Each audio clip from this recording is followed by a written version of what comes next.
Hi, welcome back to the channel. If you're new here, my name's Dan, and today I'm going to be talking about my 10 most anticipated films for 2021, most of which probably will get pushed back to 2022 and so on and so forth. But for now, I'm looking at things that are currently slated to be released in 2021, or things that, like films where I've looked into the state of production and it says that they're in post-production. Yeah, a lot of these might not end up coming out this year, but I can only go on the information that I've got. So without further ado, let's get into it. Coming in at number 10, we've got The King's Man. Now, I love the first Kingsman film. I like elements of the second one, but it's not on that same level for me. The trailer for this does intrigue me. I kind of just wish that they'd carry on with Taron Egerton's character, following him through his journey, Gary Eggsy, or whatever he's called, Eggsy, that's the one. I wanted to see like a solid trilogy of that, and it feels weird that after just 2 films, they're already going back and doing a prequel and stuff. But at the same time, it's got a good cast. The production design looks good. I really like Matthew Vaughn as a director. I am excited for this, and I will see it, and I'm sure I'll have a good time with it. But at the same time, I would rather just see a Kingsman 3. Like, I'd probably be more excited for that. But yeah, The King's Man, coming in at number 10. It'll be a nice, good bit of action, and I'm sure it's going to have comedy and it'll be fun, but I would rather have seen a Kingsman 3, to be honest. Coming in at number 9 is Don't Look Up. Now, I don't know much about this film other than it's directed by Adam McKay and it stars, well, I imagine a lot of these are going to be cameos, but you've got Matthew Perry, Leonardo DiCaprio, I think Ariana Grande is meant to be in it, Jonah Hill, Jennifer Lawrence, Meryl Streep, Timothy Chalamet, Cate Blanchett.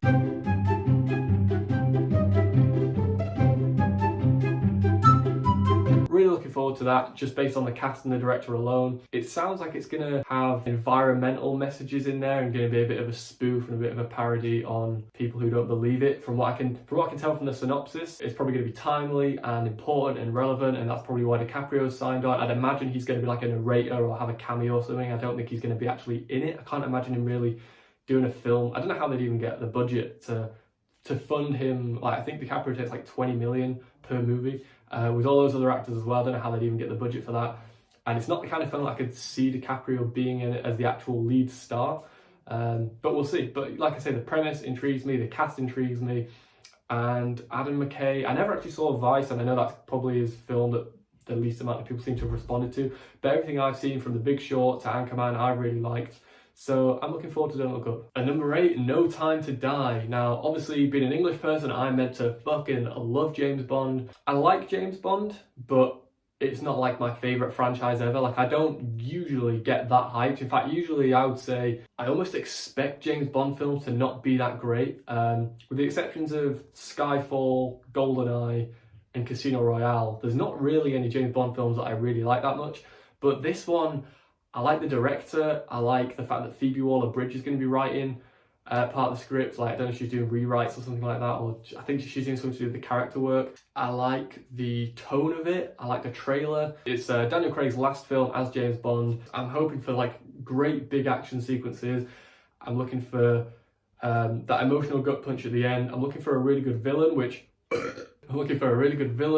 Rami Malek looks like he could portray really well, like be a really cool villain. I'm hoping for a good score. I'm hoping for just memorable moments. The cinematography looks really good. The scope of it looks big, but it also looks personal, which is exactly what I like to see in a film like this. And yeah, I've just got a feeling, I've just got like a gut feeling that this is going to be a really good film. And I would like for Daniel Craig to be able to end on a high note rather than a low note. You know, like if this can be on that same level as Casino Royale and Skyfall rather than Quantum of Solace and Spectre, then it will mean that he's got more good films than bad, and we'll kind of have like an unofficial trilogy, like, you know, you could just watch every other one kind of thing. And I just think it'd be really good if you could go on a high note. So I'm really looking forward to this, but I'm also slightly apprehensive because I think a lot is riding on it. At number 7, it's The Suicide Squad. James Gunn taking over The Suicide Squad.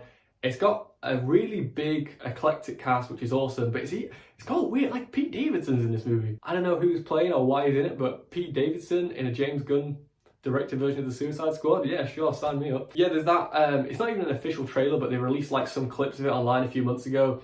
They look good. I remember, like, there's been very few films actually in my life that I've looked forward to more than the original Suicide Squad, because the trailers for that film were like next level. They were some of the best trailers I've seen to this day, which obviously made for all the more disappointing a movie experience, but it'd be nice to have that same anticipation for the same property and set of characters, but to know that there's a better director at the helm and that it's the second bite of the cherry. So hopefully they can do more with it. But it looks like it's going to be even bigger in scope. I believe James Gunn said that this is going to be his biggest movie yet, which is kind of crazy when you look at the scope of Guardians 2. Like, that's a pretty big movie. So it's going to have a lot of characters, and I hope that it can balance those characters. But yeah, I'm looking forward to it. I'm looking forward to the visuals. I'm looking forward to meeting new characters, and I'm looking forward to seeing Harley Quinn again and just the big action scope of it all. I hope it's going to have that fun poppiness that the first one had, but actually sort of have a more consistent tone and not be as sort of choppily edited and stuff. I think this could be really good, and I think it could get a lot of people back on board with DC, because I think people are kind of on the way there now. I think with things like Shazam and Joker, people are a bit more willing to try out DC movies, because I knew so many people that were like, after Justice League and Batman vs Superman and all those, people were just like, I'm just not watching DC stuff anymore. And then Joker was so good, like literally today. So I have a friend who I've been telling to watch Joker since it came out, and he's like, no, I'm not really into DC stuff. And then literally this morning he texted me to say, oh, I watched Joker, and it was just fucking brilliant. And I was like, yeah, I know, that's what I've been telling you. So I think like people like that will probably, if this film lands, I think people will be back on board with DC and more willing to watch everything that they put out. So again, quite a lot of riding on this one, but I think James Gunn can do it. He's not really had a movie that's missed for me. I've liked every film I've ever seen of his. I think he's all of them: Slither, Super, Guardians, and Guardians 2. So he's got a good track record, and I think it could be a really good film. At number 6 is Next Goal Wins. Now, this is Taika Waititi's new film. If you saw my 5 favourite filmmakers working today video, you'd know that not only is Taika Waititi in my top 5, but that he's just crawling up that list. Yeah, I always was a fan of the guy, like even all the way back to Flight of the Conchords. I never knew who Taika Waititi was when I watched Flight of the Conchords, but that is something that I've loved for years, and now I know he worked on. And then Boy, Eagle vs Shark, What We Do in the Shadows, Hunt for the Wilder People. Always liked him up until that point. But then Thor Ragnarok really nailed him on as, okay, this is one of my favourite filmmakers working today.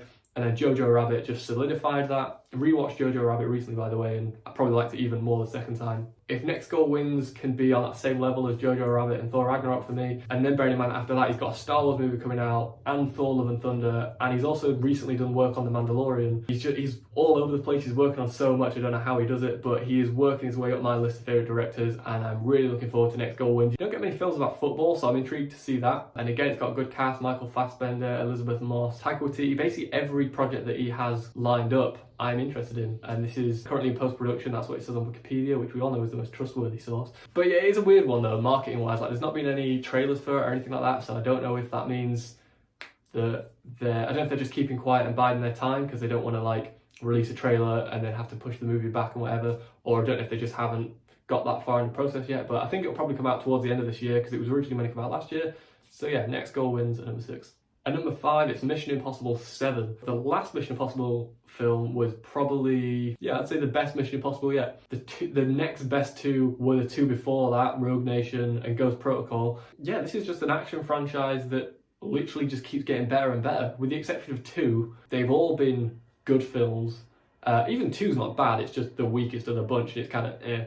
If anything, they keep getting better and better. I hope to see just crazy stunts. I want to see a good villain though. That's one thing that I do feel like the Mission Impossible franchise kind of lacks, is a great villain. I liked Philip Seymour Hoffman in Mission Impossible 3, and Sean Harris in Rogue Nation and Fallout is perfectly serviceable. But I want to see like an actual like great villain. But yeah, ultimately you watch these for the stunts, and I'm hoping to see stuff that just blows my mind. I trust Christopher McQuarrie to do it, because even though I loved what Mission Impossible were doing before he came along, they were getting a different director for every film, which kind of made each one stand out in its own way and have its own flavour. And as much as I kind of wish that they'd carry on with that, I do think of anyone in the franchise, he's the guy to do it, because he just keeps going bigger and better. He did a great job with Rogue Nation, and then he not topped himself, you know what I mean, with Mission Impossible Fallout. He kept a consistent tone, which obviously he's going to have to do, but I hope that 7 and 8 can, I suppose that's the challenge really, is if they're not at least as good as Fallout, they're going to feel disappointing, but it's also going to be very hard to match Mission Impossible Fallout, because that was one of the best action movies of the last decade. So he's got his work cut out for him, but if he thinks he can do it, then yeah, I'm on board to see that. Number 4 is Babylon. Now, this would have actually been higher, but my anticipation for this one's dropped a little bit since Emma Stone has dropped out of it. It looks like she's going to be replaced by Margot Robbie. I don't believe that that's official yet, but that's what it looks like is happening. I think it's only due to scheduling conflicts, which is good, because if it had been like she wasn't on board with the material or something, then that would have me worried. I'd be like, oh, okay, well, what's in this film that's not working, kind of thing. As much as it sucks that Emma Stone's not going to be in it, you've still got Brad Pitt. It looks like Margot Robbie's going to be in it, so nice little reunion for them guys. I read that Tobey Maguire's going to be in it, Meryl Streep, Michael B. Jordan, so great cast. It's about Hollywood, which a lot of my favorite I noticed recently, like, I just love films about Hollywood, like Mank, Once Upon a Time in Hollywood, Hail Caesar, The Disaster Artist, and then obviously old school movies like Singing in the Rain. I just love movies about Hollywood. There's something about that aesthetic that I just can't get enough of, and I don't know why. I guess because I love film, so it makes sense that I would love to see the filmmaking process. But yeah, I'm really digging films about Hollywood at the minute, and I'm liking it. Looks like it's going to go down the Once Upon a Time in Hollywood route of having real actors and real like historical figures and stuff mixed with fictional characters. So I'm all down for that. I have a hunch this is going to be in black and white because I believe it's set in the 30s or 40s. I think it's set in the 30s. I think that this could be Damien Chazelle's first black and white film. Well, Guy Madeline on a Park Bench was black and white, but that was like his student film. But I think this could be his first professional, like, big budget film shot in black and white, which I wouldn't be opposed to that, honestly. And I think it's gonna, I don't know if it's gonna be a musical or what. I think it's currently listed as a drama and a romance or something like that. Either way, I love Damien Chazelle. I love the cast members, but I just wish that Emma Stone could find a way to be in it, because not that I'm against Margot Robbie being in it, but like Emma Stone and Damien Chazelle so far, they've proved to be a really good like working partnership. Emma Stone's my favourite working actress, so I do wish that she was in it, but nonetheless, really excited for this one. Number 3 is going to be Edgar Wright's new movie, Last Night in Soho. So Edgar Wright is my favourite director ever, I guess. If you take into account what he's done in TV and what he's done in movies, he is my favourite director. It's been a while now since he had a film out. Edgar Wright doesn't really bring films out that often. It's usually like every 3 or 4 years. Last Night in Soho should have come out last year, but it's been pushed back to this year now. It's a horror thriller time travel movie, I think, with like fantasy elements. I don't really know. I think Edgar Wright's doing his usual thing of blurring a bunch of genres and just kind of creating his own thing, which is partially what I love about him. I don't know if it's going to have comedy in there. I don't know if it's going to have his quick cut editing style, because I can't really imagine a horror movie working with that. Like, I would almost say that like a thriller and a horror would require the opposite of Edgar Wright's sensibility, because you want like slow tension, like build up, stuff like that. You don't want like loads of whip pans and quick cuts and zooms and comedy. So I can't imagine how it's going to work, and I can't wait to see a trailer because I'm intrigued to see what the tone of it is going to be. But I like the idea of it. It's got a good cast as well. Anya Taylor-Joy, I already liked her from The Witch and, you know, Split and Glass, but I recently watched The Queen's Gambit, so I'm now like fully on board with seeing her in a film, because before I was excited for this film and the cast was good, but I wasn't like excited about the cast, if you know what I mean, especially compared to some of the other casts on this list. Now I'm more excited to see Anya Taylor-Joy in an Edgar Wright film, so just excited to see what this one's going to be, really, because I can't really imagine it. I've got no clue what it's going to be, can't gauge the tone of it till we get a trailer. So yeah, Last Night in Soho. And number 2, and this is where we get into like the upper echelons here, Spider-Man 3. It's essentially confirmed at this point that this is going to be a Spider-Man, like a Spider-Verse crossover, a live action Spider-Verse. And while that's like basically that could be my favourite movie ever, essentially, I do wish that it was separate to Spider-Man 3, because I want to see Tom Holland's kind of low stakes journey as he's being Spider-Man in New York, and it's all local. And ever since that they announced that they were doing an MCU version of Spider-Man, I've wanted to see a Spider-Man that wasn't connected to the Avengers, and it didn't have Tony Stark in it, and it wasn't him fighting alongside the Avengers or anything like huge threat level in terms of like the world ending or anything. I really just want to see like a small low-key Spider-Man movie, like him being a friendly neighborhood Spider-Man. And this looks like it's going in the complete opposite direction. So as much as I want to see this story, I kind of wish that it was just like a standalone thing and not Spider-Man 3. But this could be ridiculous. It looks like it's going to have, not all these are confirmed, by the way, but most of them are confirmed. But it looks like it's going to have Matt Murdock / Daredevil in it. There's rumours that Mysterio might be returning. Andrew Garfield has officially signed on. It looks like Emma Stone's going to be returning. Tobey Maguire has not signed on yet, but he'll just be asking for a fuck ton of money probably, but they'll get him. MJ might return. I think I said Norman Osborn might return, as in Willem Dafoe's Green Goblin. I think Alfred Molina as Doc Ock is confirmed to return. I imagine J.K. Simmons is going to return as J. Jonah Jameson, but which one? Are both of his J. Jonah Jamesons going to be in it? I don't know how that's going to work. I am a bit worried about this because we're already talking about multiple villains, multiple heroes, lots of returning characters, conflicting tones as well. I imagine John Watts is just going to direct the whole film, but what I would love to see is Sam Raimi direct the Tobey Maguire stuff, and then Mark Webb direct the Amazing Spider-Man stuff with Andrew Garfield, and then when they all come together, I guess John Watts is going to be the one to do it. But I don't know how you take all those different tones and splash them into one. I'm excited to see it, but again, like a few of the films on this list, there's a lot riding on it, because this could go wrong. I mean, if you look at other Spider-Man films from the past, the one thing that all the bad Spider-Man films have in common is that they're too convoluted, there's too many characters and too many villains, and this looks like it's going to be the biggest one yet. So either it's going to need like a 3-hour runtime, or a lot of these characters are just going to be cameos. I really don't know how it's going to work. Some of them might literally just be cameos and set up for a Sinister Six film, I don't know. Really intrigued to see how it's going to work, but I'm excited to see Tobey Maguire primarily back in the role of Spider-Man. I was born in 1996, so as much as I enjoy Tom Holland and he is the best Spider-Man, Tobey Maguire is my Spider-Man, if you know what I mean. Like my Spider-Man films are Spider-Man and Spider-Man 2, so I'm really excited to see that. I would love to see Sam Raimi come back in the helm. I think actually as well, obviously Sam Raimi is doing Doctor Strange in the Multiverse of Madness, and I believe Doctor Strange is going to be in this film as well, so that's just one more character. Electro, oh yeah, Jamie Foxx's Electro is apparently going to be in it as well, so I do not know how all this is going to work. Some of them might even be just like post-credit scene stuff setting up for a Sinister Six.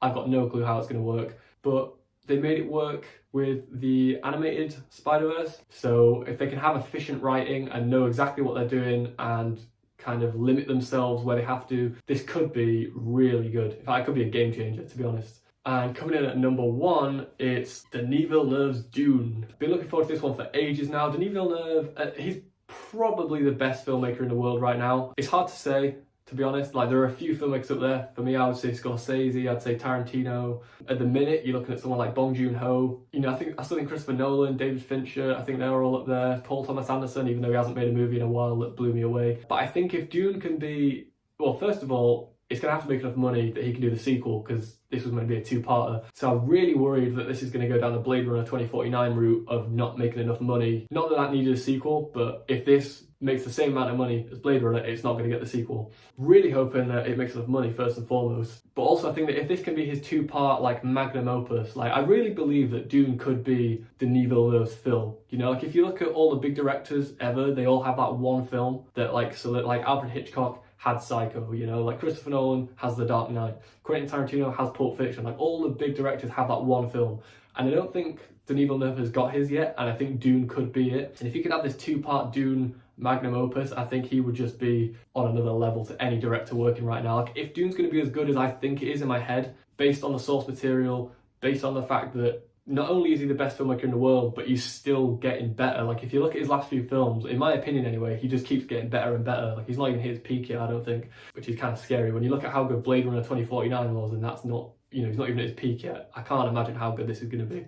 Yeah, really, really excited for it. Great cast as well. Again, Timothée Chalamet making waves. Jason Momoa, Josh Brolin, Oscar Isaac, Zendaya, Rebecca Ferguson. I can't even... The thing is with this cast, it's so big that I know there are people I'm forgetting. Dave Bautista. There's definitely a few more people that would really impress you that will be in this cast that I'm not mentioning right now, because there's just too many. Stellan Skarsgård as well. I think he's going to be the villain, but I'm not 100% sure. I will say the one thing that makes me slightly like not as excited for this as I could be is the fact that it's not going to be shot by Roger Deakins. Like if this was shot by Roger Deakins, this would be like my most anticipated movie ever. It's been shot by Greg Fraser, who is a really good cinematographer. It's been written partially by Eric Roth, who's a really good writer. It's based on great source material. It's got the best director, not just the best director in the world, but probably the best director for this material. Like if there's anyone in the world right now who does large scale sci-fi but makes it like grounded and realistic, it is Denis Villeneuve. When you're looking at Arrival and Blade Runner 2049, I can't think of a better sci-fi director in the world right now than Denis Villeneuve. I know there are people who have been fans of these books for decades and decades, and they had the Lynch movie that didn't really work out, and I think there've been other like false starts. I think like this movie's meant to have been made a few times and it's never really taken off, or it has been made but it's never been that well received. This is the time. Like if it doesn't work this time, it's never going to, but I believe it will. Again, this is just one of those that I just feel it like in my bones and in my gut. Like I just believe that this is going to be an amazing film. For those of you who are sort of familiar with my rating system on Letterboxd, I rate stuff out of 5 stars. I don't give 5 stars out often at all. The last time I gave a 5-star rating was for Blade Runner 2049, which at this point is over 3 years ago. And I thought Tenet might be the next one. It didn't quite end up meeting my expectations, even though I do like it more than most people seem to like it. But something in me is just telling me that Dune is going to be the next 5-starer, and I really hope that that's right. So those are my 10 most anticipated films of 2021. Thanks for watching this video. If you enjoyed the content, please subscribe and drop a like on the video. It does help me out. I don't like having to say that, and I hate when other YouTubers say it, but it does help me out massively. And also don't forget to click the notification bell, because otherwise I'll upload videos and you won't see them. We're this close to hitting 2,000 subs, or by the time this video comes out, we might have actually hit 2,000 subs, in which case me and Matt, or maybe just me, because we're not sure how it's going to work with lockdown at the minute, but we're going to be doing a Q&A. So if you've got any questions, drop them down in the comments and we will answer them. They can be film related or not film related, doesn't matter either way. Stay tuned for that and drop your questions. You can leave as many as you want. So yeah, thanks for watching this and I'll see you in the next video.